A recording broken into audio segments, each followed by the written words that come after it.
Howdy, I'm Nolan Gray, your friendly neighborhood city planner, research director at California EMB, and one of the new co-leads on the Metropolitan Abundance Project. Welcome back to the Abundance Podcast. In this episode, we have a very special guest, Jessica Trounstine. Jessica is the Centennial Chair and Professor of Political Science at Vanderbilt University. Until recently, she was here with us in California at UC Merced.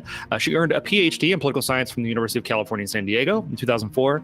And she's the author of one of my favorite books on the relationship between policy and segregated land use patterns, Segregated by Design, Local Politics and Inequality in American Cities, which rightfully won more awards than I can name here.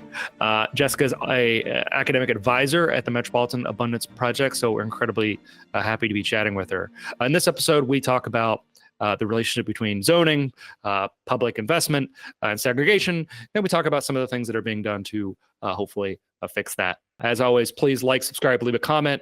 Of course, full transcripts of every single episode are available at our website. That's metroabundance.org.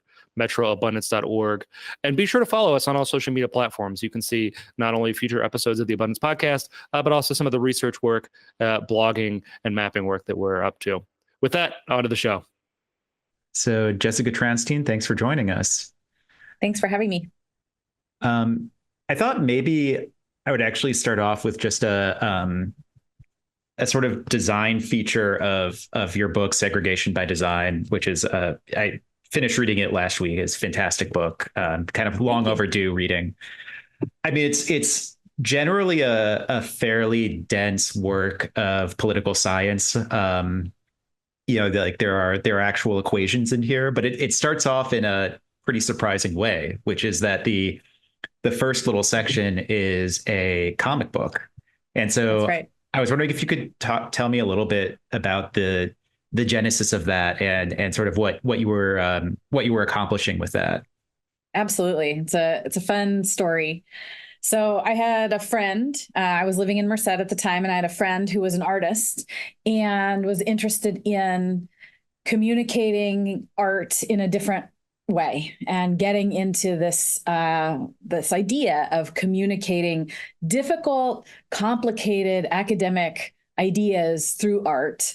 There's a long history of this, obviously, but he wanted to sort of try his hand at it, start seeing how he could fit into this genre. And so I said, well, I do work that is spatial, right? It has a lot of features that seem like it could lend itself to visual representation. So we started talking, and we agreed that it might be cool to try to make like a 6-image comic of the book. And I had just finished writing the book, wasn't under contract yet, but I had the basic story down. And he said, okay, let's start. We met at Starbucks and we sat down, and he said, okay, the first thing you're going to do is write a 1-page summary of the book, and then I'll draw it, and then we'll work from there. So I did that. I wrote a 1-page summary of the book, and then he drew it, and we met again. And we both looked at each other and said, this is just as boring as the book. This is not going to help anybody. It's, this is not communicating in the way that we wanted it to be communicated. And so we spent a long time trying to figure out, so why was my summary of the book not communicating the kinds of ideas that he thought I should be communicating and that I wanted to communicate? And what he said to me was, you need some people and you need a story. And I just said, oh, what? I'm an academic. Like I study data, and I have data sets. I don't study people. And he said, no, you have to find people here in this story who you can tell this through. And he had some ideas, and he said, go home and sit down and write a story, and it will come to you. And then you'll write and write and write and write. And then when you're done, when you feel like you've written what you can, we'll try again. And that's what we did. And then I came up with these characters. He was exactly right. Like I needed people to be trying to engage in their everyday life through the lens of segregation by design. And so when I invented these characters who were just a normal couple looking for housing, it started to feel exactly like what I wanted it to be, which is this is how, as individuals, we experience segregation, is often in a search for housing. You sort of notice your neighborhood around you, but you don't understand how it's embedded in a larger structure. And I had written the real estate agent as the person who was really telling that academic story of segregation by design in this comic, which I had mixed feelings about. I have had some not great experiences being racially steered, having, I have had experiences with real estate, with the real estate industry that were not positive for me personally. So it was sort of funny that the person in the book who tells my story is the real estate agent. And I brought it back to my friend Derek, and he drew it, and it blew both of our minds. But it was so much work, and months of finding all of these little details, of figuring out the ways in which these people might communicate with each other. And what would happen is Derek would get excited and he would draw a picture, and then I would say, oh, no, that's not, that's taking it too far. That's making a claim the book can't substantiate. And then I would write something and he would say, that's academic jargon. You need to go back to the drawing board, say it more clearly, write the voices of these people. So again, it took us about 10 months or so to actually develop the comic. And what I thought I was going to do was make a website.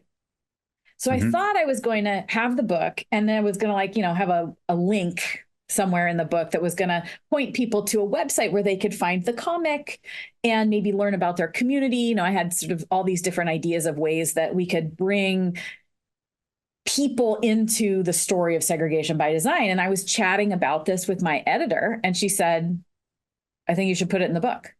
And my mind was blown. What? Put it in the book, like in the academic book? And she said, yeah. It's just pictures, right? We'll just start the book with it. And it was so great. And the whole process of collaboration was so great. And then the cover was drawn by the same artist. And that also was a battle. So Cambridge had never published anything but a boring cover, with like a yellow and beige title that in like block letters said the name of the book. Yeah, exactly. Yeah. For the record, City, good book, but the design is a little bit uninspired, I would say. Yeah. For the record, I do like the normal Cambridge University Press designs, but I do think that this suits the book really well, and and that ultimately was a set of conversations with a variety of different people at Cambridge, my editor, the publicist, people coming together and deciding that this was a story that could be told in a slightly different way. And so I got there were a lot of great people who I worked with who had great ideas that made this all happen. That's great. And for those who haven't read the book, the initial chapter is about a young couple. I think the wife is pregnant, and they're kind of looking around different neighborhoods. And the realtor who grew up in one of these neighborhoods is sort of explaining the political institutional process that led to these neighborhoods being the way they are and being so intensely segregated. And I would say, to listeners who are out there who are maybe a little bit intimidated by academic literature, don't know how to interpret p-values or whatever, like you could still read this first section of it, and I think get a lot of what the book is about, and get it from the sort of micro perspective, which is, I want to talk a little bit more about the overarching thesis in a second, but one thing that really struck me about the difference between the comic and a lot of what you're talking about in the rest of the book is that in the rest of the book, you really are diving into this decades-long process that is maybe not especially visible to the people who are being affected by it, even as it is just deeply, deeply shaping the texture of their lives. Right. And that was, getting my mind around how an individual accesses segregated spaces was really important for my own development, my own understanding of segregation. And, that's why it was such a powerful process to engage in. And just so everyone knows, the comic is downloadable on my website. So you can find it for free. You can download it. It's in color on the website. It's available for everyone. And what's the URL? Okay, now it's a Google Sites, and so I always get the name of it wrong. But it'll be in the show notes. Yeah. Okay, good. So Jessica, why don't we just dive in a little bit, right? So, okay, I think a lot of folks have been thinking about this issue certainly in recent years, probably to a much greater extent in the aftermath of the murder of George Floyd and other incidents than when you were writing the book. So good timing. If you know what the next big issue is going to be, you should let the listeners know. But yeah, I think other folks might be encountering this and thinking, okay, segregation, big problem in American history. We used to do some really, really bad things, but we passed the Fair Housing Act in 1968, and come on, like, what didn't we kind of solve this issue? What does the typical American city look like when we talk about segregation today? Have we made progress? Where are we at? I think there's a couple of different ways to answer this question, but one piece of the puzzle is to say we have made progress. And I think it's important to recognize that. It's important to acknowledge that our cities have changed and that we are a much more diverse nation than we were even 20 years ago. And many of our neighborhoods are much more diverse than they were even 20 years ago. That said, we remain a deeply segregated nation. Segregation occurs at multiple spatial scales. And I'm happy to talk more about what I mean by that. But I'll just start the short version is you can be segregated block by block, which is like the next block over, people look different from me or earn different incomes than me. Or you could be segregated neighborhood by neighborhood. That's like you think to yourself, oh, across town, that's a different kind of neighborhood. That's a different kinds of people live there. There's different kinds of housing there. Or we can be segregated city by city. And you might think to yourself, oh, those suburbs are so different. Or there's one area that's, 40 minutes away that's really fancy, or right. So there's different spatial scales of segregation. And the history in America is that our spatial scale of segregation grew over time. We became more and more segregated between larger and larger tracts of land. That became very sticky starting in the 1980s. So our spatial scale has remained basically the same since the 80s, which is that segregation between cities has grown to be a more important kind of segregation than segregation even between neighborhoods. And so that's why, even though we've become more diverse, and you can point to neighborhoods that are very diverse, even though those changes have occurred, we remain a very segregated nation because we have these different kinds of segregation that get locked in place by the land use choices that we make over time. Yeah, let's talk a little bit about that process, because one of the things I think is illuminating both about this and about your previous work, your previous book, is that you don't really envision these processes as being static. It's not like I think sometimes the story, those of us who have read like The Color of Law or like some of the other literature on segregation sometimes tell ourselves is there's still a story of segregation got locked in and now it's persisting, but it's not really evolving. And you see land use patterns and political institutions as much more dynamic than that. So could you talk a little bit about the sort of history you tell, the trajectory of segregation, not just spatially, but what tools were being used to maintain segregation at different points in U.S. history? I should start by saying, when I started writing this book, I thought, I'm going to write a historical book about segregation, and I'm going to start way back in the 1960s, before the Fair Housing Act. And so I started in the 1960s, and it became immediately clear that everything I was finding was already in place.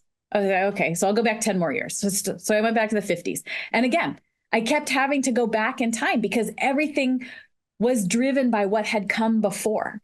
So I threw up my hands and I said, okay, I'm going to start as early as I can possibly get data. I'll start in 1890, before the United States really became urbanized at all.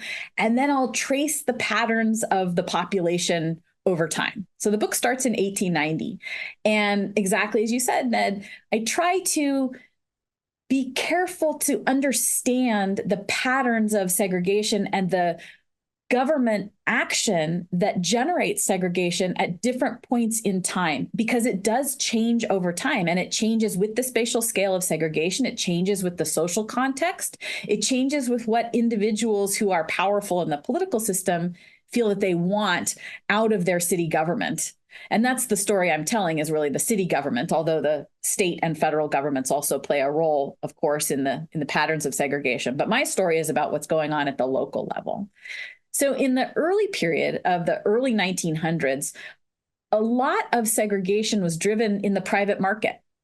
Right? People were making choices about where to live, and there was a lot of activity in the banking industry, in the real estate industry, in the private market that drove segregation patterns in the early 1900s.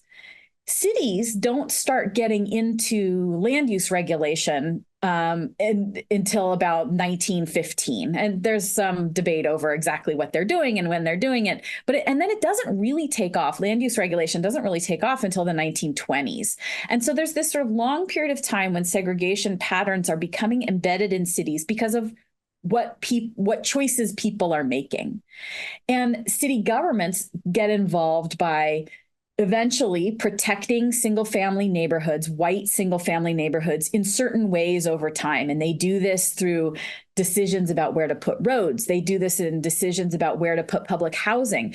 And then not until the 1970s, and really even in some places later than that, do you see massive changes in land use regulation becoming the predominant mechanism by which segregation then becomes stuck in place. And it becomes stuck in place by land use regulations starting in the 1970s and 80s. And that's basically where we're at today. Yeah, well, so I mean, let's step back a little bit, because I think, I think one sort of maybe armchair theory of what's going on is, well, maybe this is just people's preference, right? Like maybe people want to live in a neighborhood with other people who look like them, and maybe that's slightly stronger for whites and blacks, but maybe that's explaining the overall patterns.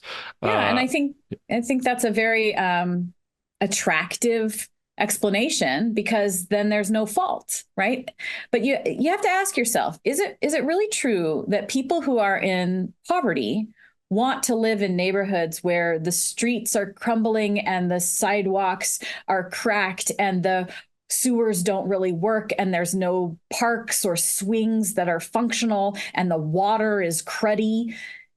The answer has to be no, right? The answer has to be that there are some people who would like to live in nice neighborhoods that can't, for some set of reasons. And so if you understand that segregation patterns are purposeful and they are driven by the people who benefit from segregation, you begin to understand that it can't possibly be preferences, because there's a whole set of people who suffer under the scheme of segregation that would much rather have their children go to good schools and be able to walk down the street at night and be safe from crime.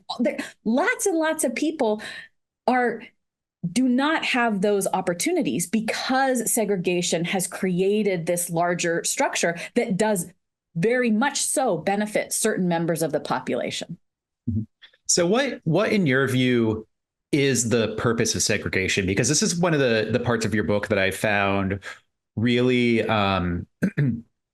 like it was articulated in a way that I hadn't really heard it articulated before, but I thought, I immediately thought, oh yeah, that makes a lot of sense. So could you talk a little bit about what the benefit is of segregation to the people perpetuating it?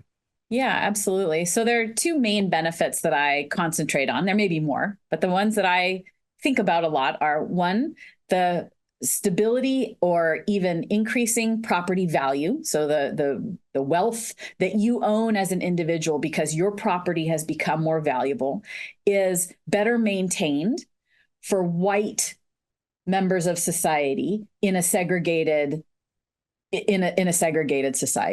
alongside those property values are what are known in political science as public goods. And you can just think of that as the benefits that governments provide. So at the local level, this is things like schools and clean water and safe streets. And the argument that I make is that it's easier to maintain high levels of those government benefits, those public goods, for white wealthy residents when segregation is in place. And the goal of segregation is to make it easier to concentrate those benefits on your community, for your family, and for your smaller neighborhood. And if it's at the expense of someone else, that's not a concern for the individuals or the groups that are engaging in the segregating patterns, right? Schools are the easiest way to think about this, right? That if you segregate children who come from high socioeconomic backgrounds from children who come from low socioeconomic status backgrounds, it is easier for the high socioeconomic status children to have an educational environment that is better than it would, that is higher achieving, that has more resources, that has access to a whole variety of different kinds of resources when segregation is in place. Yeah, it made me think of this other concept that I think comes up sometimes in political science or among political theorists of Herrenvolk democracy. And you kind of get at this a little bit with the Ta-Nehisi Coates quote that serves as your epigram, but it's like spatial segregation in the United States has historically, and I think continues to be to a large extent, this way of essentially creating a form of quasi-social democracy for one particular class of people and a sort of much weaker safety net for another class of people. That's right. And again, schools are an instructive way to think about this. You know, one of the consequences of integrating public schools, particularly in the South where I live now, is that we saw an immediate, massive increase in private school enrollment. And so exactly as you're suggesting, Ned, the idea that we could create through segregation a sort of social welfare system, a small safety net for a set of people who look like me or who come from my background was the goal. And then when that gets threatened by a higher level of government, say forcing integration on that community, many people choose to remove themselves from that public community and put their children, put their dollars into another kind of segregated space, like private school or private pools. Pools are another excellent example of this, right? We used to have many, many public swimming pools in the South. And when public swimming pools became integrated along racial lines in the South, we saw a massive development of private swimming pools, right? Swim and racket clubs and a variety of different other kinds of ways of people pulling their dollars and their personhood out of those public spaces and walling them off in other ways. Right. That's sort of the whole Heather McGhee thing, too, the right. public swimming pool getting filled in. I mean, I did want to talk about education briefly, because obviously in the South, as you said, a lot of it is about private schooling. But I used to work on K through 12 education policy for the state of California. And one of the big light bulb moments for me early on in working on that was noticing that California has roughly twice as many school districts as it has incorporated cities. Mm-hmm. And so that's another way to just kind of secede from a sort of integrated public school regime.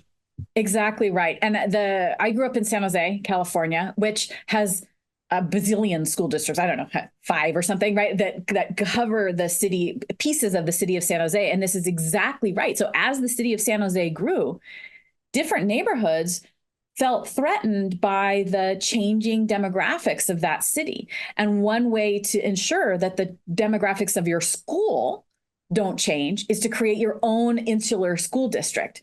And the South has a very different history.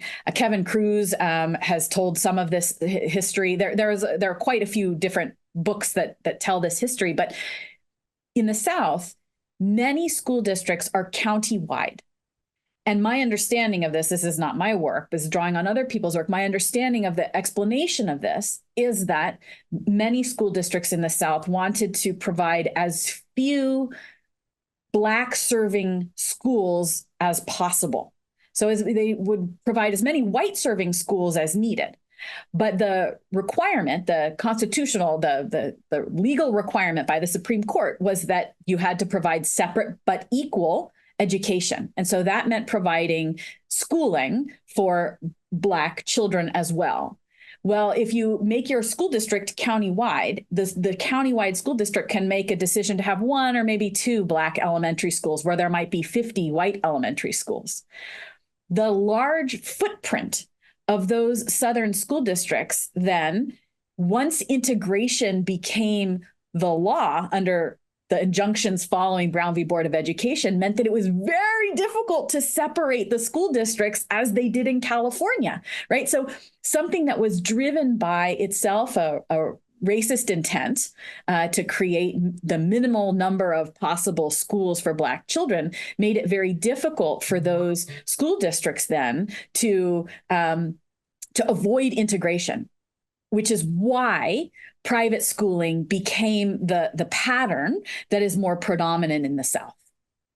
So a question on this, and maybe the distinction doesn't matter, but I wonder to what extent are the racially disparate impacts and things like land use regulation, and to a lesser extent or greater extent with public goods, is that downstream of class animosities, or is that separate? How do these interact? In the United States, racial division has always been a more powerful dividing line than class division.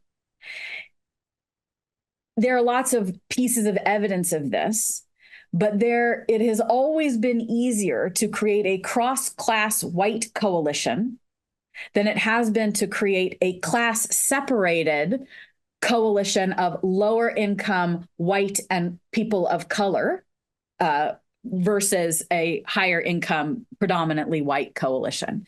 And the history of slavery is the reason for that, right? That lower income whites have felt that their futures and their best chance of sort of moving up in the world is to hitch their coalition to white members, to other white members of society, rather than hitching their future to other low-income members of society. So racial divisions and class divisions they're obviously tightly connected, and white members of society in the United States have more wealth and income than people of color do.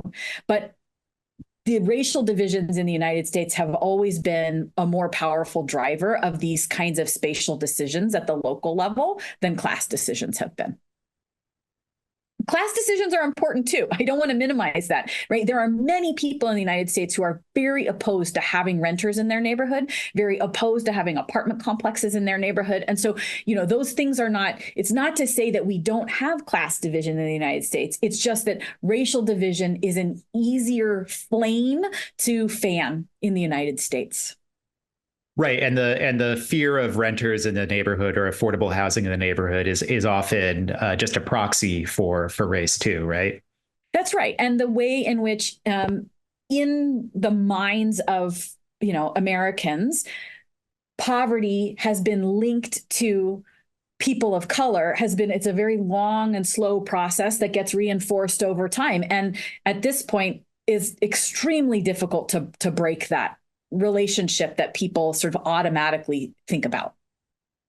Yeah, I mean, I was just reading some research on this because we're trying to do more investigation into this investor-owned homes phenomenon, right? And I, on the one hand, very sympathetic to folks who are concerned of, hey, they're absorbing a lot of the supply. On the other hand, we know that, well, when you ban this, mostly what happens is that there's not really any meaningful shift in overall housing affordability. Home prices fall, rents slightly increase, but the most robust finding is that neighborhoods just get less diverse. So like lower income, predominantly Black and brown households that might not otherwise qualify for a conventional mortgage suddenly no longer have a rental opportunity in some of those neighborhoods. And I was wondering to what extent that seems to be driving this the incredible sort of salience of this issue that, there's a little bit of a Baptist and bootlegger coalition here of like people who are like, I want to be able to buy a home. And then people who are like, yeah, and I don't want any renters in my neighborhood.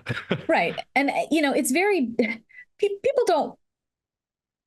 don't want to view themselves or view their own views as being racist or classist. And so we invent lots of stories that we tell ourselves. Well, what I really don't want is the parking. I don't want my parking to be infringed upon. Or I would really love that apartment complex if only it were 100% affordable housing.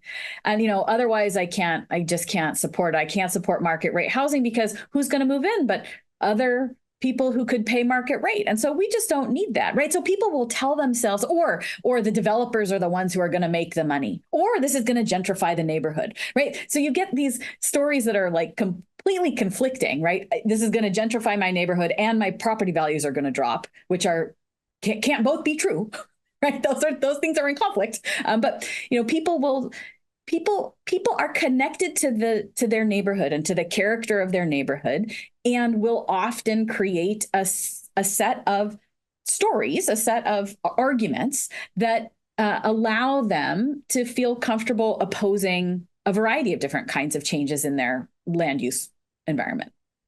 So you talked about the two sides of this issue being property values on the one hand and public goods on the other.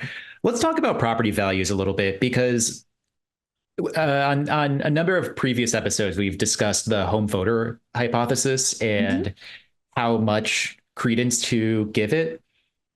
I can sort of, reading your book, I was thinking about this and thinking I could see an argument for the home voter process, the home voter hypothesis, this idea that NIMBYism is about protecting the value of one's home, being more salient at a time when federal policy and also all these private actors, real estate agents and so forth, were all engaging in pretty explicit racist devaluing of property values in Black and integrated neighborhoods.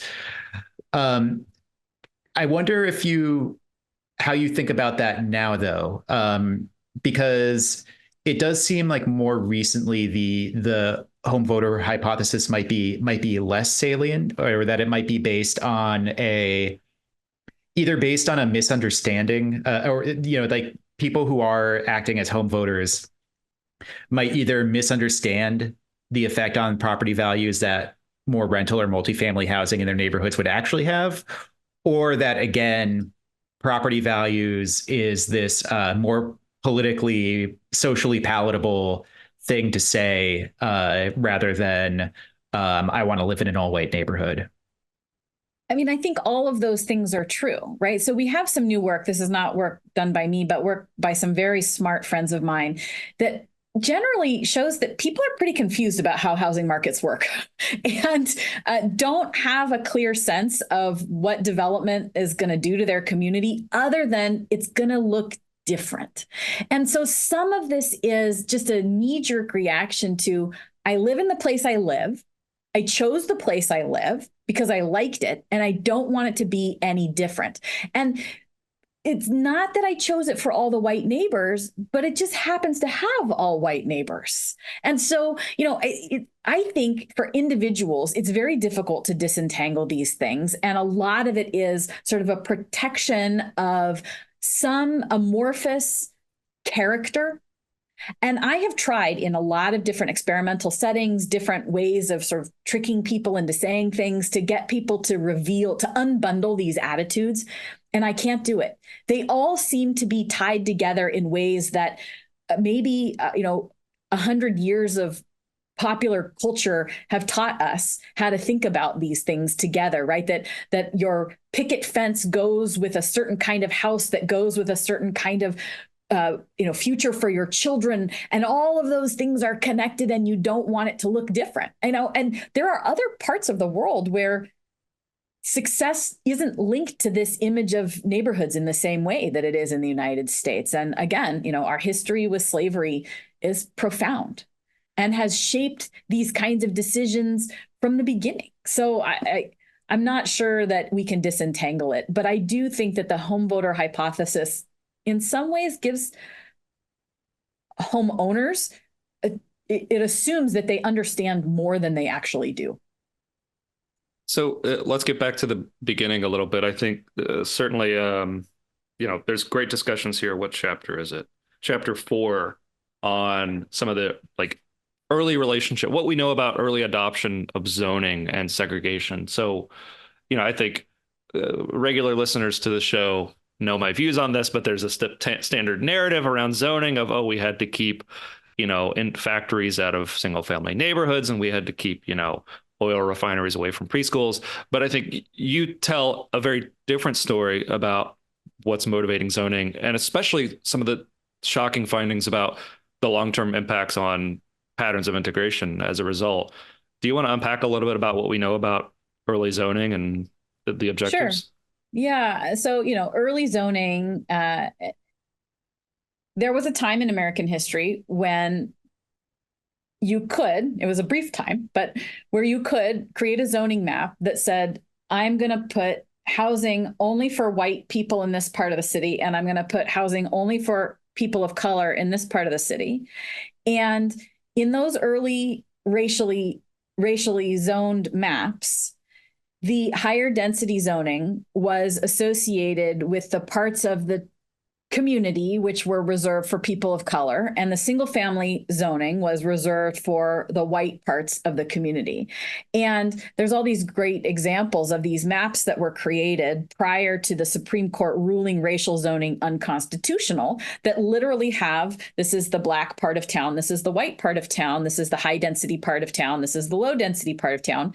And then once the Supreme Court ruled racial zoning unconstitutional in 1917, they just erased the parts that said white and people of color, but they left the density designations. The high density and the low density designations were perfectly acceptable. And so that's what remained. And that history of adopting these comprehensive zoning maps that showed what parts of the city were going to be zoned industrial, light industrial, single family zones, higher density zones, became sort of extremely widespread starting after that, after the prohibition on racial zoning. They really started to get adopted in the 1920s after the federal government produced a standard zoning set of guidelines. And what I find is that cities that were early adopters of comprehensive zoning plans end up becoming much more segregated along race and class lines 50, 60, 70 years later. So those maps, what I argue is they really stick in place the neighborhoods that existed at the time, which were driven by explicit racist sentiment. So that's what a zoning map has the power to do, is stick in place something that was created for a particular purpose, in this case, separating white neighborhoods from black neighborhoods. And over time, that doesn't change a lot because our housing stock changes very slowly. And so land use regulations have the power, just like historic overlays or preservation of open space, all kinds of land use regulations that prevent change in the housing stock have the power to preserve decisions that were made many decades ago that were made with racist intent. It's a really powerful point. I mean, a couple of things. I think it's Atlanta where it was literally like white and black districts became R1 and R2, and that's right. still broadly the code that Atlanta operates under, which I think that's right. Baltimore as well.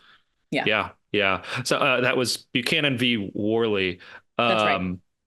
But a second point on this, I'm most of my research now is looking at LA, right? And what you see in LA, as in so many other cities, is beginning in the 1960s. There's this great dissertation by Andrew Whittemore on just the dramatic downzonings that happened in the 60s and 70s. And it's a powerful point that if you're happy with housing integration and segregation patterns as they existed in 1959, cool. Yeah. You don't want anything in a place like LA to change. But if you're, if you're aware of that history and unhappy with the values embedded in that pattern of growth, you should be fairly open to some of these rules changing radically.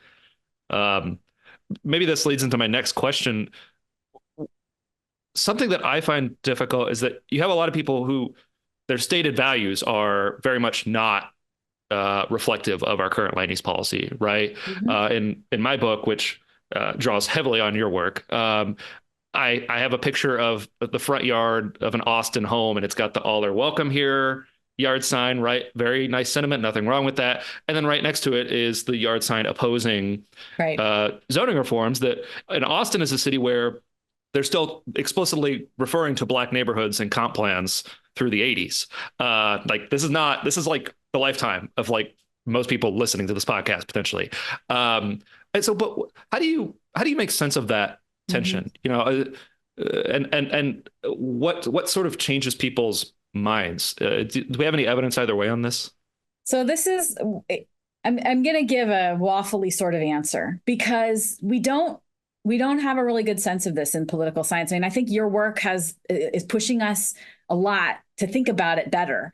And I'm working on a new project trying to understand the way that these fissures end up mapping onto each other. But in the United States currently, our liberal conservative spectrum has become pretty well sorted so that people understand what it means to have a certain set of perspectives that go together on diversity, equity, inclusiveness, police brutality, and that public opinion sort of maps fairly well right now onto political parties as well, Democrats versus Republicans. The problem is that land use and how people think about their neighborhood doesn't map super neatly onto those divisions. And so a lot of this is that people don't understand how land use regulations can produce the kind of unequal outcomes that they don't like. So there's, it's complicated. It's hard to understand this. And complex technical issues like land use regulation become easier for people to understand when they get elevated to a high level of conversation, particularly at the federal level. And that's not where we have debates about land use regulation, right? We don't have, there are a few exceptions to this, but for the most part, we don't have land use regulations debates when presidents are talking about their issues, right? And so a lot of this is just sort of muddled thinking on it and an inability to connect how a technical policy decision would affect a long-term pattern of inequality or inaccessibility that they don't like. Another piece of this is that I want to be careful how I say this. Even people who are very supportive of equality and diversity and inclusiveness in the abstract often are willing to do a lot to protect the choices and advantages for their own family. And that is hard. That there is, in some ways, we have to say to people, yes, your housing value may not grow as quickly if we densify this neighborhood. And that to people can feel like a loss. And we know from psychology research that loss is a powerful, powerful motivator of political action.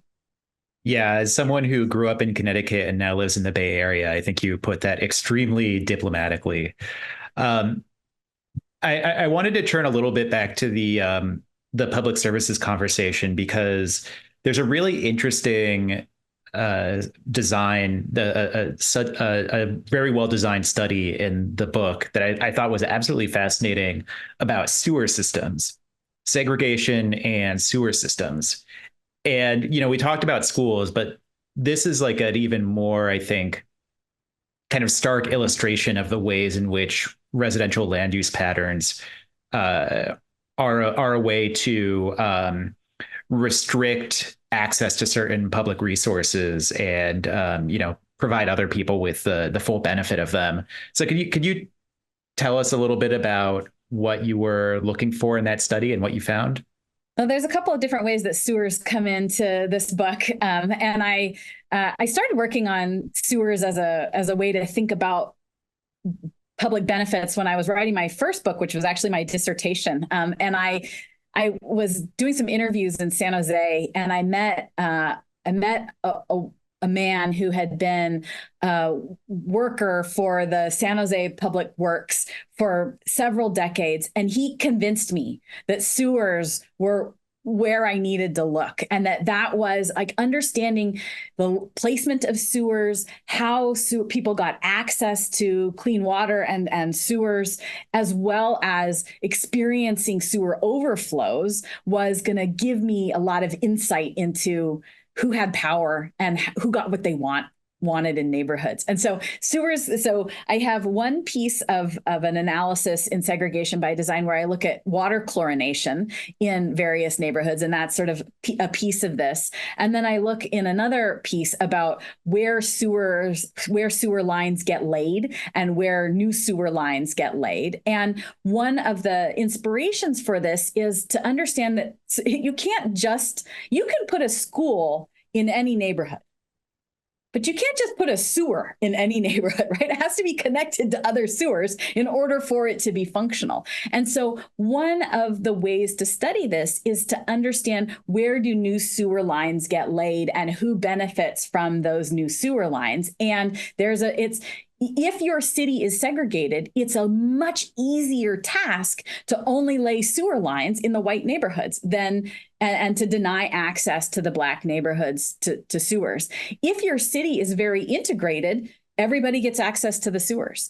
And there are other scholars who've written about this, but that's one sort of piece of evidence that public benefits are much easier to deliver in a concentrated way if you have segregation patterns. Mm-hmm. The last way that sewers come into the story is when I look at how sewer overflows look different in segregated versus not segregated cities. And this is a later part of the book where I'm trying to understand, what are the consequences, what are the negative consequences for all of us, for everyone, when we have segregated communities. And one of the consequences of segregation is that communities tend to underinvest in their public goods. And so more segregated communities end up with more sewer overflows because they are unwilling to communally expand the sewer capacity when it's needed.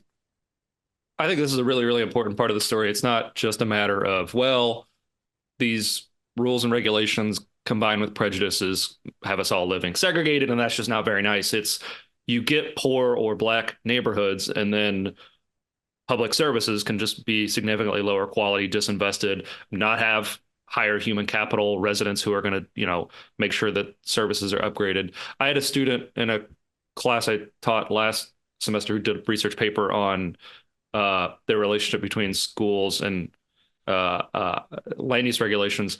And there was surprising. I mean, the number one determinant of where a person sends their kids to school, even in a context where they have public school choice, so they could theoretically send their kid to any school in the district, is still what's the closest school, right? Because even sometimes there's additional funding for transportation, but sometimes there's not. And even if there is, right, that's a burden on the kid. And, the research kind of suggests that, well, it's all very well and good if you say, like, well, we'll let you bus across town to the good school, but no, we're not going to let you build any new housing, especially housing that's inherently affordable near that school. Right. And I think you do a really, really good job of sort of teasing out the implication of segregated patterns of housing in the book. Thanks. Yeah, you mentioned something that I think is another important piece of this, is that it's cyclical, right? So LA is a great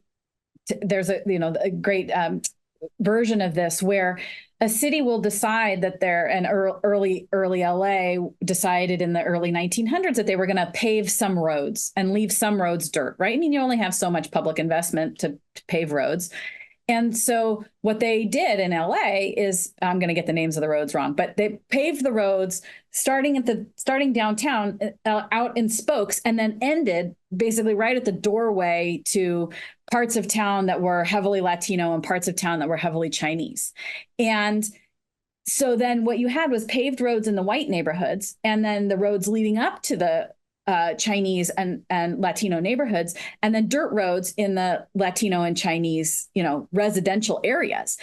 And you start thinking, okay, well, what is it? What is the consequence of having dirt roads? It's dirty. It's like dusty and muddy and gross. And so then you think to yourself, as a person who lives in Los Angeles in the 1910s, that part of town is gross. I don't want to go to that part of town. I don't want to live in that part of town because of a choice that the city made not to pave those roads. And so again, it becomes this process of, part of what people imagine to be true about a neighborhood is created by the choices that the city government has made. Some of the stuff that surprised me, I was doing research into the 1904 LA ordinance and the extent to which it's explicitly like, we are trying to get Chinese laundries out of residential neighborhoods, right? Because the original 1904 residential districting in LA, it didn't distinguish among housing typologies, right? It was much broader than, but when they say what industrial uses are they concerned about, there are some like classic nuisance industrial uses like slaughterhouses and mines and famous Hattachek case, right? But just as often, same as in Berkeley, the other city that would adopt single family zoning in 1916, they're saying there are certain ethnic businesses that we want to get out, not necessarily, they're providing like a fire safety justification, but from the beginning, they're not hiding the ball maybe in the way that we do today. They're saying, no, yeah, this is a specific ethnic group is moving into these neighborhoods and we don't like it. Right. Yeah. Modesto was the leader on the Chinese laundry bans. This might be a good segue back to something we were talking about near the beginning, which is the way that the spatial level at which segregation occurs has evolved over time. Mm-hmm. So during the period that we were just talking about, it was very neighborhood based, right? And that was because of the way that cities themselves were denying or extending certain privileges to certain neighborhoods, and also obviously the redlining maps and everything. But you write about this transition from neighborhood level segregation to segregation by municipal lines. So you might have a more racially integrated city, but the larger metro area, the city and all the different suburbs is much more segregated. And could you talk a little bit about that transition and how it occurred? Yeah, absolutely. So it really occurs in the post-war period. And all of these things are connected.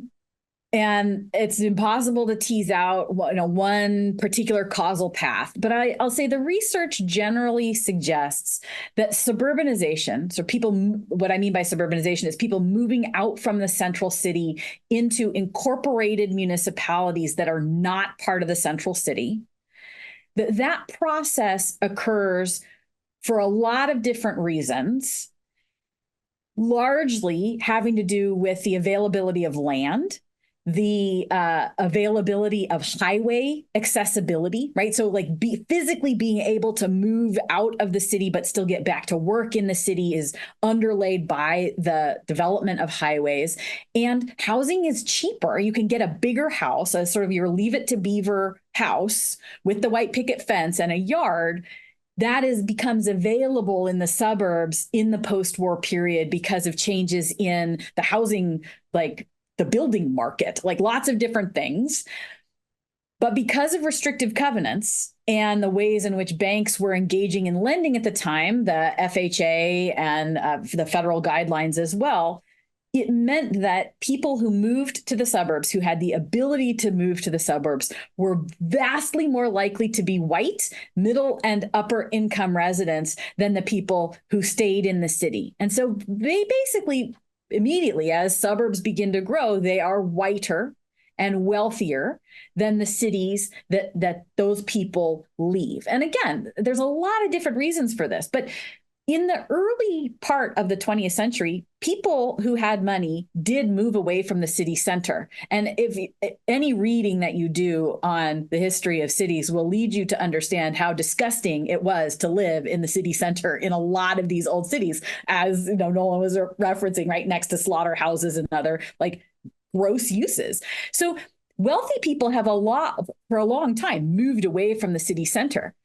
What changed is whether or not city boundaries were also following those people who moved out from the city center. That begins to stop in the middle of the 20th century, so that cities become hemmed in by municipalities that become incorporated in their outerlying areas. The suburbanization is the political incorporation of these outerlying communities. And again, just like land use regulation sticks in place earlier patterns, the incorporation of these municipalities sticks in place the process of restrictive covenants that led them to be whiter and wealthier in the first place. And the benefit of being an incorporated municipality as a suburb is that now you have full control over your land use regulations, which basically then many suburban communities immediately implemented much more restrictive land use regulations, preventing higher density development, preventing renting, a whole bunch of different things that we now understand are correlated with preserving segregation patterns become easily adopted in the suburbs. The last thing I'll say on this is that it's an important point that I don't write too much about in the book, but maybe for the future, is that there are really important political consequences to the level of segregation that you have. When you have segregation across neighborhoods within a city, it is possible, maybe not likely, but possible for segregated, disadvantaged neighborhoods to make a claim to the city government that they need better services, or to the school district that they need better books and teachers. Once you have people separated across school district lines or across municipal lines, the people in the disadvantaged community have no political power over the people who have the resources and advantages outside of that community. Yeah, and you have some research that sort of points in this direction too in the book, right? Because you talk about what happens when central cities elect non-white mayors. Could you talk a little bit about that research? Yeah, it's actually even a step before that. When you see people of color running for office in central cities, you begin to see anxiousness on the part of white residents. And you see this in the qualitative research, but then in the quantitative research that I have in the book, when you have Black mayors or mayors of color elected to office in central cities, combined with slightly different spending patterns in cities. So you start to see higher levels of expenditure on police in particular. That is connected with a movement of white residents into outerlying suburban communities.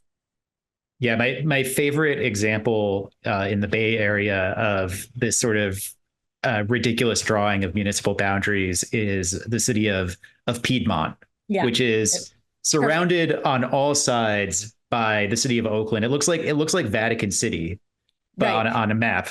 And has one of the most powerful histories of restrictive covenants in California, right? Because every house in Piedmont, I believe, unlike some places where there might be a neighborhood or a street which is governed by restrictive covenants, Piedmont was wholly covered. At my understanding is at one point in time. I didn't know that. I mean, the thing that stands out to me about this, that about Piedmont, that I think is also really illustrative of your point about political power is, one of the ways to overcome this issue of political power, right, is to move some land use decisions up to the state level where you are representing everyone in the state. And so in the case of Piedmont, when the state told Piedmont, you have to plan for more affordable housing in your town, you have to find a place to zone for it where it's feasible to build. The city of Piedmont actually tried to annex back a chunk of Oakland that they could put all of the affordable housing in instead of finding a place for it within their existing city boundaries, which I just thought was such an amazing illustration of the dynamic that you're describing here. That's right. And, there are... you will see in places like Piedmont, I haven't looked at the map in a while, but you'll see that where they put the affordable housing or the higher density housing is right along the edge where it borders the city that they are separated from, right? And so that's a very common pattern. And, East Menlo Park is the same way, right? You see these patterns in lots of different places. Mm-hmm. The theme for this, we just did an episode with Megan Kimball on urban freeways, and she wrote an amazing new book on how they're still expanding urban freeways in Texas. And the theme of this series is going to be wow, how is this still happening? Right? Like, I'm always at pains to stress this because I think a lot of people hear this stuff and they're like, wow, yeah, some really bad stuff happened in the 19th century. Some bad stuff happened in the 20s. Some bad stuff happened in the 60s. And it's like, for the most part, these policies haven't meaningfully changed. I mean, maybe we're a little bit more subtle about what we're up to here, but like, yeah, like Piedmont, like a city that probably I would assume votes supermajority progressive in most federal elections, is here saying like, well, like we're going to do this crazy legal shenanigans to avoid building any affordable housing that would be potentially majority minority. Yeah. There's at least one Bay Area city. I'll have to go back and look at my notes on which one it is, but there's at least one Bay Area city where the vast majority of parcels in that city are zoned agricultural. And the reason is because it's much easier to implement a 2-acre minimum lot size on agricultural parcels than it is on any other kind of parcel in California. And so I don't want to say the name of the city and get it wrong, but it's one that is not agricultural. You don't find horses and cows in this place. Well, I'm just going to take a wild, uninformed guess here and assume that it's someplace like Los Gatos or Atherton. That sounds a little bit like their kind of thing. Someplace like that. Yeah. This was coming up down here in LA. I don't know if it was in LA or in Burbank, but there's essentially a little horse ranch, and the opposition is this new development's going to scare the horses. And you're like, I mean, how terribly have you lost the plot when you're opposing like mixed income housing on behalf of like the hobby of, maybe a few dozen extremely wealthy people? I mean, just get a grip, Sorry, it pushed me a little bit too far. Well, I'm curious. I mean, the landscape's changed a lot since your book came out, I think in part because of amazing work like what you've done. There does seem to be a lot more awareness of this issue. And I'm curious, we think about this a lot at California MB as well. What needs to happen on this issue? Like let's say you're a policymaker or a staffer listening to this, or even a planning practitioner, and you're like, okay, Jessica, you totally convinced me this is a problem. What do we need to do? There are two things. One is, many things, but one is to convince people that the boogeyman of a 40-story apartment complex isn't necessarily what we're talking about here, right? So like lot splits, quadplexes, right? We can have a lot of different ways that our cities can look where we can make meaningful change that will produce more housing for more people. And another piece of this is to convince people, is to figure out who the coalition is in any one community. And it's going to be a different coalition in different places, right? In some communities, people are going to be motivated by wanting to make sure that their elderly residents and their children are going to be able to live in the community. In some places, people are going to be motivated by wanting to make sure that the service workers aren't commuting hours and hours. In some communities, they're going to be motivated by an environmental concern where density is really the way to fight climate change, right? We need to get people off the roads. We need to bring communities in. We need to create transit-oriented communities, and that's not going to be possible without density.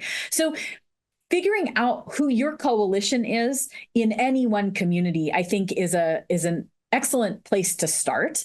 And getting people to understand the long-term consequences or the downstream consequences of these, what seem like sort of technical decisions, I think can also be very helpful.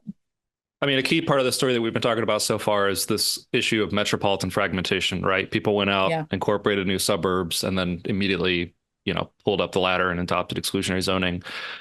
In California, as I'm sure we've been taking efforts at this with like fair share mechanisms. You talk a little bit about Cherry Hill and Camden in New Jersey, which has Mount Laurel. How much stock do you put in that, and what if anything seems to work there? So what has really worked, in my view, in California is the builder's remedy. So, you need a hammer in some places. So moving the debate up to a higher level of government can be very effective. That's not going to be effective everywhere because the constellation of voices at the higher level of government may not be the right coalition, right? But in California, it seems to be, and in my view, the mechanism that has actually been threatening to communities has been the builder's remedy, right? Actually allowing the state to give permission to developers to develop. That's that can be effective, and lawsuits can be effective. I have some research that shows this, right? That suing a city under fair housing laws can actually get them to change their zoning laws. So again, I think it's different in different places, but figuring out a way to make housing for all kinds of people accessible in all kinds of neighborhoods is like the very basic first step. We need a lot more variation in the communities that we have, and that's going to be a step in the right direction. Is there any place in the United States that you think in general has really kind of nailed the formula? Any city or metro area?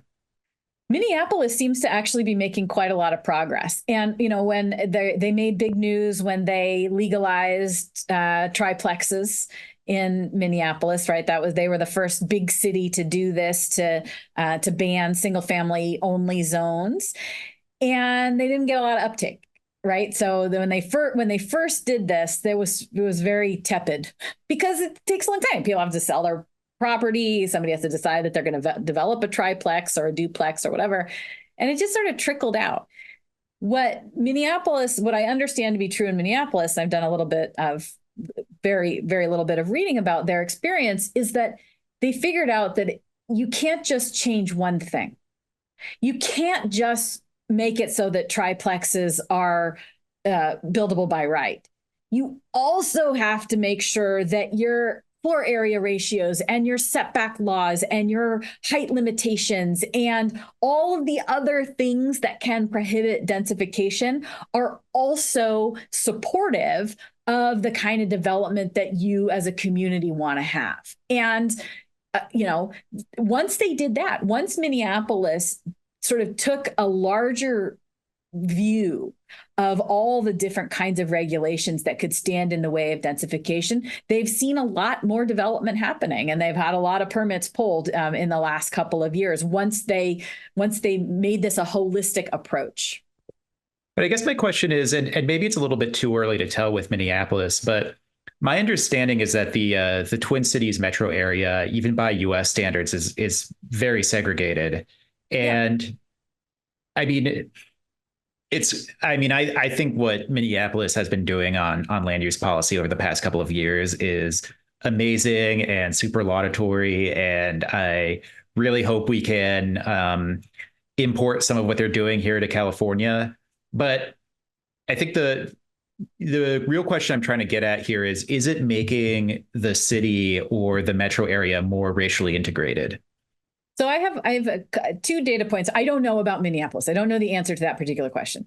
I do know that, so two things. One, I have some data that shows that fair housing lawsuits do successfully integrate communities meaningfully, right? And there are a couple of examples that I could give.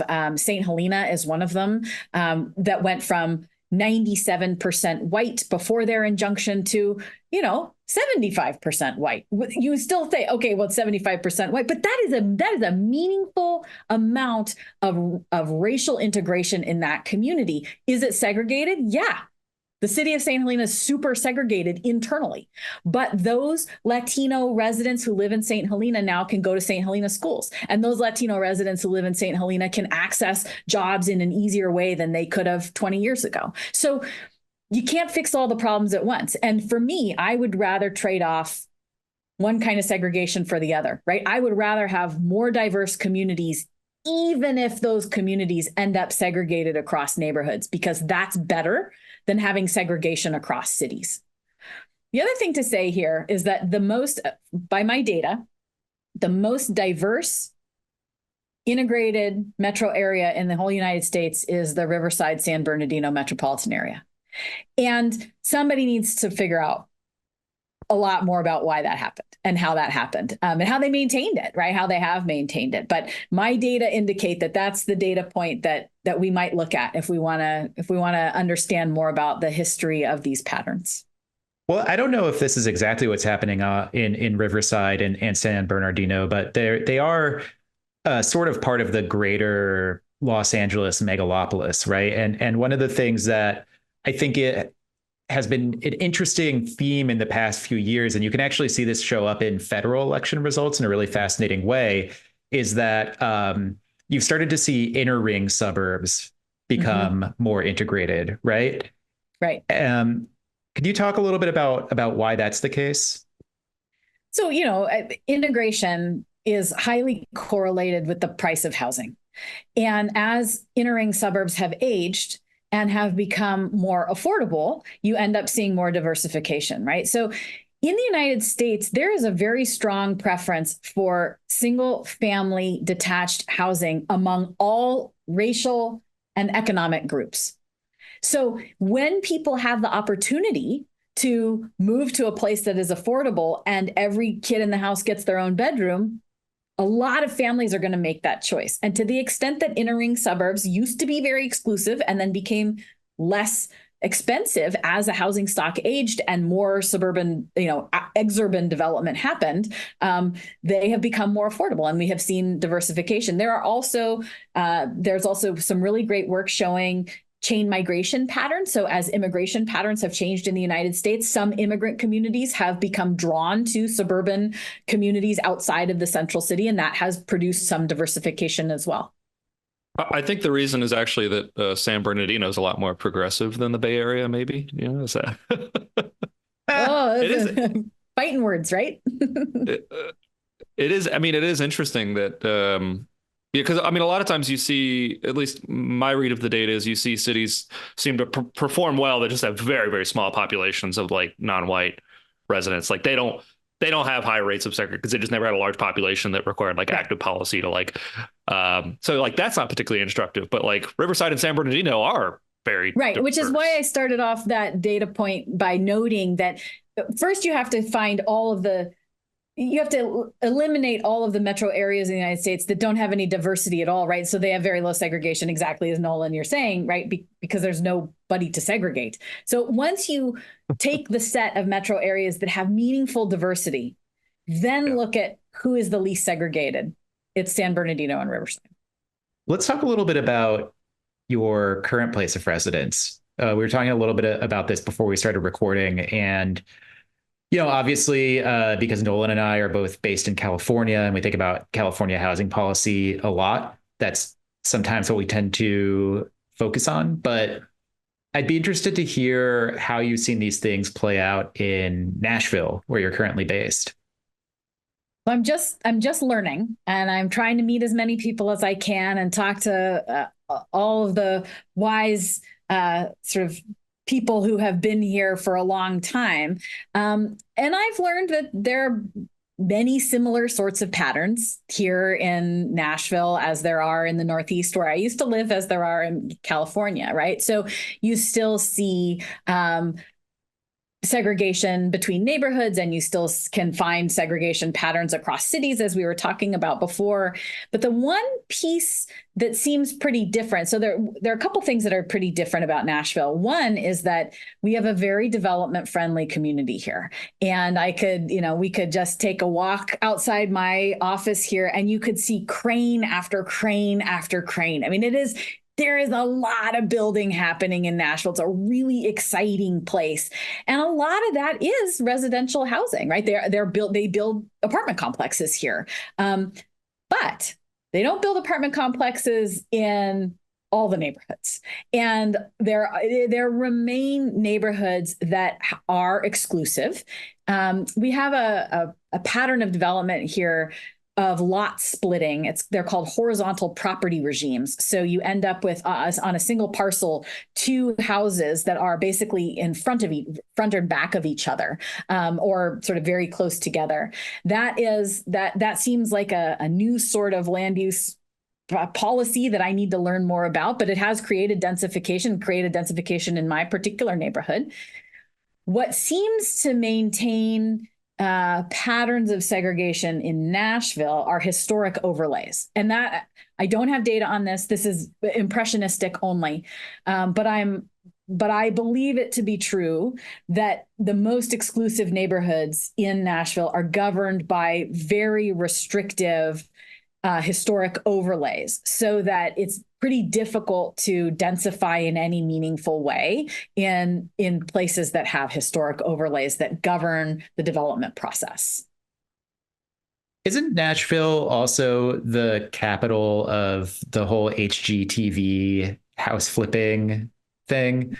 I mean, I don't know if this is prevalent enough in Nashville to actually make a difference one way or another, but I've always kind of wondered if there was something about the Nashville housing market or land use regime that made it a particularly good place to do this, and if this sort of intensity of house flipping reality shows in Nashville has any sort of effect on the larger housing market.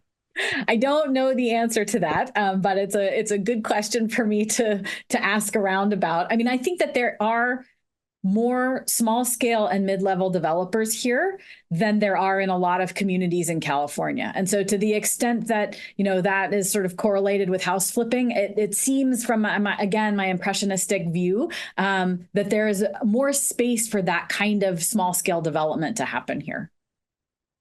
Well, and I think you're picking up on something that's important too, is certainly in places like California or the Northeast, these land use rules probably are limiting overall housing production. They're probably not doing that in a place like Nashville or Austin or maybe a Miami. They're not limiting the overall housing production, but they are determining what gets built and That's right. where. And so from a housing affordability perspective, it's like, okay, fine, whatever, the housing's getting built. But from a spatial equity perspective, I think that's a potentially significant concern, especially if all the housing's going in places that maybe don't have amazing public services, or all going into neighborhoods where the locals are potentially at risk of displacement if, their home gets redeveloped, right? Yeah, and we don't have many sidewalks here. We have a big transit initiative on the ballot that's going to come up in November, and one of the big pieces of this transit initiative is to build sidewalks so that people can walk to bus stops, right? Like there's a lot of infrastructure that needs to happen, and housing prices here are skyrocketing. And so I wouldn't want to say that we're developing enough housing, but I think it's been an attractive place for a long time because housing prices have been relatively slower growing than other metropolitan areas. So, it is very expensive to live here, and it can be very difficult for renters to find places to rent, but it's not nearly as bad as the coasts.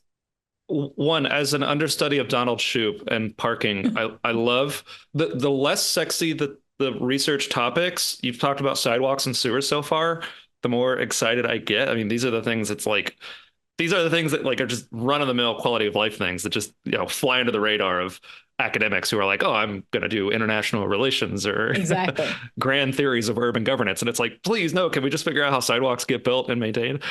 But stepping back and doing exactly what I was just complaining about, one of the questions I have is, why do we see so much seemingly regional variation in attitudes toward growth, right? So I think your sense is totally right that Nashville is much more favorable to growth. That's certainly the case in a lot of these Sunbelt cities and some of these Mountain West cities that are absorbing a lot of folks priced out of places like New York and California. Why do we seem to go on this divergence in the 60s and 70s, where a place like California basically stopped all growth and then places on the South just go on an absolute tear? I don't know I don't have a good academic answer for that question yet. Maybe as I work on this next book, I will come to the right answer about this. But I think a lot of it has to do with the power of the development community. So, there's this sort of historic narrative about cities that developers and that growth and that the sort of economic, sort of the Chamber of Commerce sort of drives everything, that there's, this big, that the economy drives decisions that city governments make. And I think that was pretty accurate in the 1950s and 1960s in a lot of big cities. And what I have seen is that the rise of sort of the neighborhood voices in the 1970s and 1980s becomes much more powerful and a counterbalance to this development voice. And in places where you have maintained sort of a stronger developer presence in city government, I think you see more development. And I think that is true in a lot of Sunbelt cities. I think it's true in the South. I think it's true in a lot of more conservative places, right? That the development community and the Chamber of Commerce have sort of more access or more ability to affect the policies that govern the city as a whole. Yeah, it's something that I've been puzzling over, and I don't know, right? Because there once was a really robust, powerful growth machine in LA, and there in the same way there was in a Houston, right? And it's like, well, they were both probably. I would suspect that based on my reading of the history, the LA growth machine was more coordinated, better funded. Oh, and yet they get linked swayed, to all right? parts of the government, right? Right. Yeah, and that doesn't happen in a place like Houston, and I wonder to what extent NIMBY interest, and I say that some of the protests were a little bit more sympathetic, right on the like we were coming out of an era of like pretty disruptive planning. That's not to excuse like people in the Santa Monica Hills just not wanting any new housing getting built near them, but I wonder to what extent like they were able to find some more compelling moral cover for what they were up to. Right, this is environmental. This is right. Small is beautiful. Whereas in a place like Houston, all values discourse works in the opposite direction of like, oh yeah, we know it sucks having development near you, and especially if it's non-white people moving in next door. But there's on some level there is actually a real commitment to like property rights and letting people do what they want. Right. And so like that, I don't know. I'm just thinking out loud, but yeah, I think that's right. And figuring out sort of where LA might have gone toward Houston or not is the right moment to look at, right? Is sort of when did the growth machine get hemmed in? And I know in San Jose, the growth machine got hemmed in by a combination of the movement for district elections and the rise of the environmental movement. And that might be true in other places, right? There are crucial moments where we might have had a different path and other voices might have maintained power in the city. And so there are trade-offs with all of these kinds of moments, right? Some people win and some people lose. Well, and getting back to the core of your work too, it's like Houston still is pretty average, mediocre on spatial equity.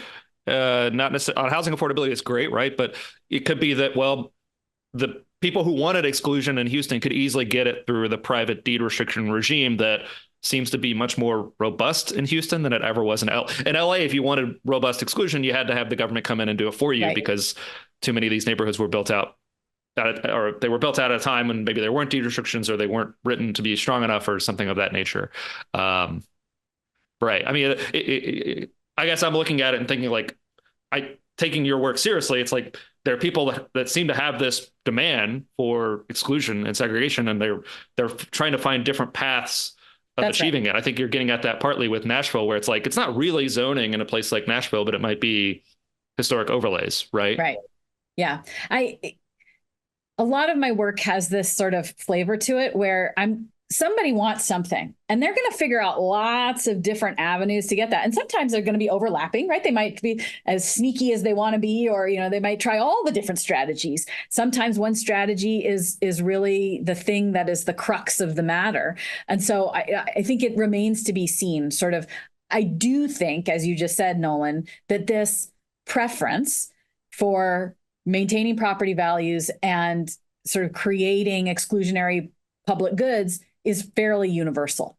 And so it's a matter of figuring out why some communities are able to implement that and other neighborhoods are not able to implement that so easily.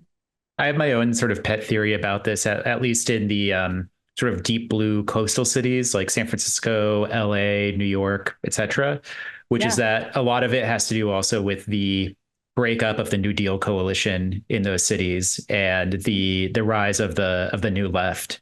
And I mean, that's very salient, I think, in the sort of small is beautiful discourse that you still see to a large extent in San Francisco, in the Bay Area. That's really interesting. I'm going to follow up with you on that, because I think this is a story that needs to be clearer for everyone. Yeah, I mean, Jacob Anbinder's work, his recent work points in this direction, I think. Yeah. Well, in a great book, Rise of the Community Builders by Mark Wise, I was rereading that recently, and he really gets to like the FHA lending standards are like kind of providing this like incredibly strong impetus to change a lot of these rules, right? Like, community builders are going to the city and saying like, we're not going to get all this like generous federal housing money, unless like we like unless you do this, segregating our neighborhoods and adopting R1, right? Yeah, there's so much that I read for other purposes that I now have to go back and read with this new lens, and that Rise of the Community Builders is a great example of that, right? I get something new out of books every time I reread them. It's a classic. I mean, it's so funny too when they adopt zoning in 1921, and it's basically just like speculators going crazy with it, and the realtors in the chamber are immediately like, "Oh, this is a bad idea. Like, we need to radically overhaul this." Well, Nolan, is it lightning round time? I think so. Yeah. So, I mean, I know you're in Nashville now, but you were in Merced for a while. Where should I get lunch in Merced?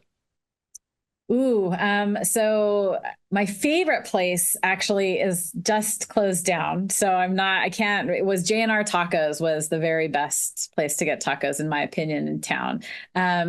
But we love to go to the Mainzer, which is also on Main Street. And if you want a nice steak, you could go to 510 Bistro. Depends what you want, but the tacos are unparalleled. There are many, many taco shops to go to. So Nashville, your current residence, rumor has it that they have a pretty cool local music scene. Okay. Yeah. There's some people you've heard of. Yeah. Have you seen any local Nashville acts that you would recommend?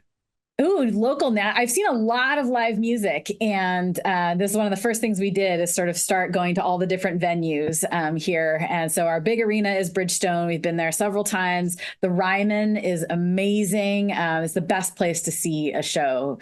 I saw Blue October there a couple months ago, and they were fantastic. I've seen the Postal Service. I saw Depeche Mode. We're going to Built to Spill and Modest Mouse. There's like so much music, and the jazz scene here is just incredible. But maybe my favorite place so far is this little jazz club, Jazz Blues. I don't know. I think it's jazz club. It's called Rudy's. And it's in sort of like a weird part of town off Broadway. But it's amazing. I know you sitting 20 feet away from brilliant artist, probably sitting next to somebody who's also a brilliant artist. And it just, any kind of music you want, you can find it. And it's so accessible, right? It's like 10 minutes from my house. I jump in a ride share and I'm downtown, and it's fantastic. It's really a great place. Also, the farmer's market, amazing place to see people, or the airport.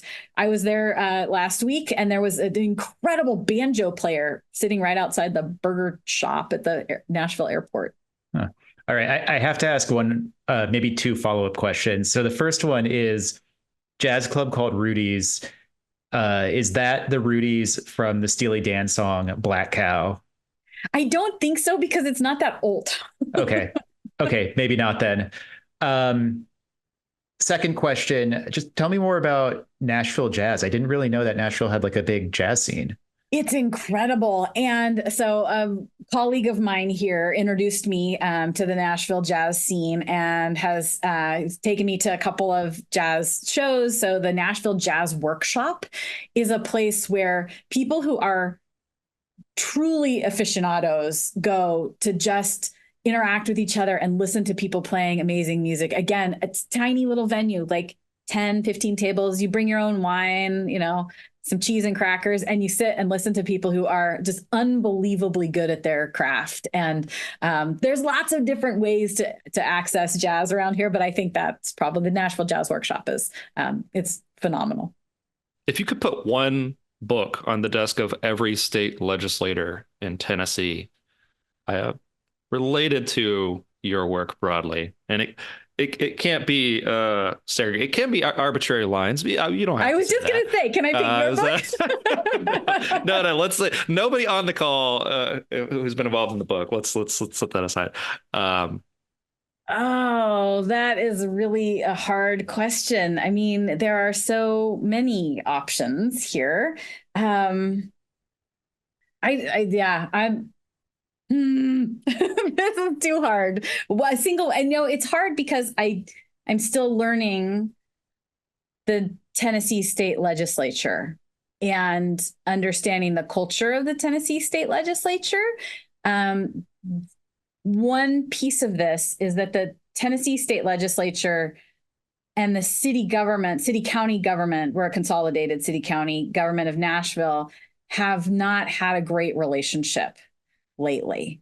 And so, I want to think of something. I want to think of a book that's about coalition building, like a federal system, and nothing immediately is coming to mind. But part of this is that I'm too new to give the right answer to that question, Nolan. Well, we can just go with segregation by design, and Okay. and while we chew on it, that's interesting. I mean, I can imagine this is a typical dynamic, right, of antagonism between level of governments in these red states and blue cities, and and we have the county. added excitement of being the capital, right? And so the legislature sits here and experiences Nashville in a way that is different than it might otherwise be. Right. And the politics of Nashville are very different from the politics of Memphis, are very different from the politics of Chattanooga and Knoxville, and then all the cities in between. I mean, it's a challenging state because it's genuinely pretty multipolar in a way that a lot of states are not. I mean, you do have these radically different major cities with almost entirely different economies and profiles, right? And a quite big agricultural sector in between all of the major cities, and a lot of, racial strife and history and division that overlays all of this. Yeah, it's much more complicated than Kentucky, where we really only have one city in Lexington. There are some Indiana suburbs in the Louisville area, but no, sorry, I'm kidding. I mean, it is remarkable. It's certainly like, Bowling Green, which is kind of sort of becoming an outer exurb of Nashville, is one of the fastest growing cities in Kentucky. And you're seeing growth almost along that line. Yeah. What is it? I-64, the freeway? Sorry, guys. I-65. 65, along that I-65 right. corridor. I mean, it's pretty remarkable. Yeah. Just providing the Kentucky perspective for the Thanks. Tennesseans who I know cherish that. All right. Here's another lightning round question. Favorite work of fiction, book, film, TV show, whatever, where the city where it takes place is a main character? The city is part of the story.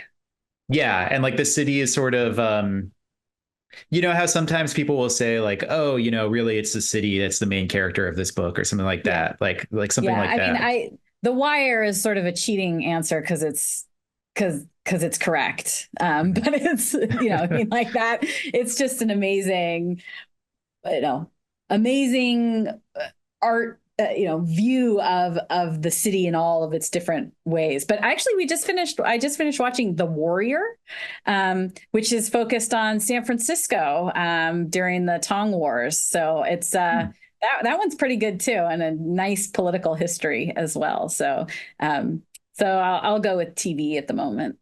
Okay. Yeah, it's funny because The Wire, there's a little bit in there about housing, right? I mean, there's the projects that get blown up at the beginning of season 3 or something. But you kind of have to wonder what it would have looked like if The Wire had done a season 6 in like the city planning department. Yeah. There's that kind of missing piece of it. Yeah, that's true. We kind of have that. Show me a hero, right? So I was just going to say, Show Me a Hero is sort of the bookend. I don't know. I love that miniseries so much. Mm-hmm. I think if you get a political science PhD with even a passing focus in urban politics, do they make you sit down and watch like The Wire and Show Me a Hero? I think Stan Oklobzia and Sarah Anzia both referred to those in these questions. I mean, they're fantastic, right?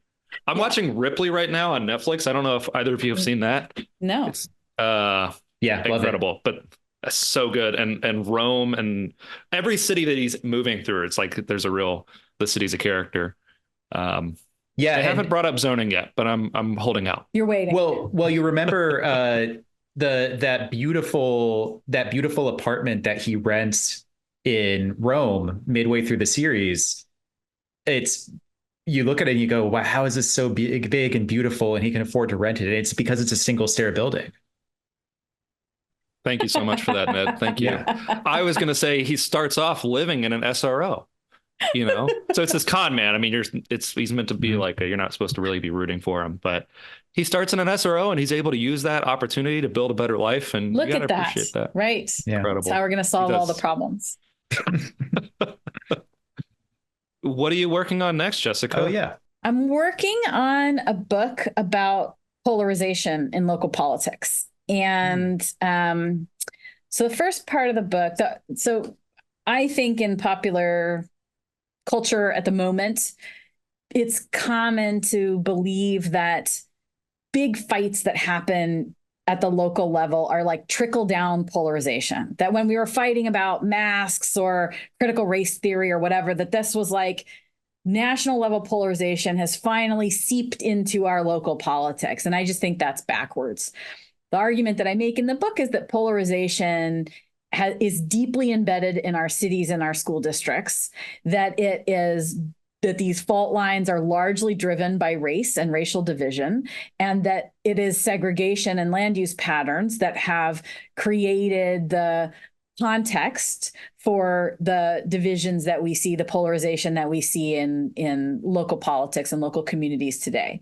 So the first half of the book is trying to understand the power and the moments at which these land use decisions get made and get stuck in place, and sort of whose voices were the deciding factor when these decisions get made. It's surprisingly difficult to figure this out.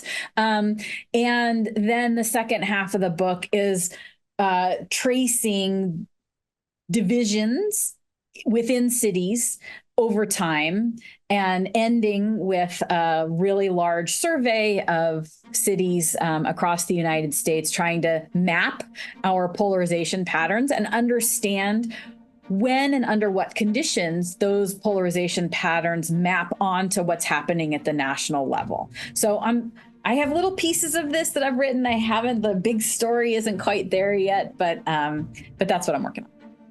Awesome. If it's even half as good as Segregation by Design, I'm sure it'll be great, and we'll have to have you back on to discuss it. Thank you. Absolutely. All right. This was such a big pleasure, Jessica. Thank you so much for coming on the show. Yeah, absolutely. Thank you so much for having me. I'm really honored.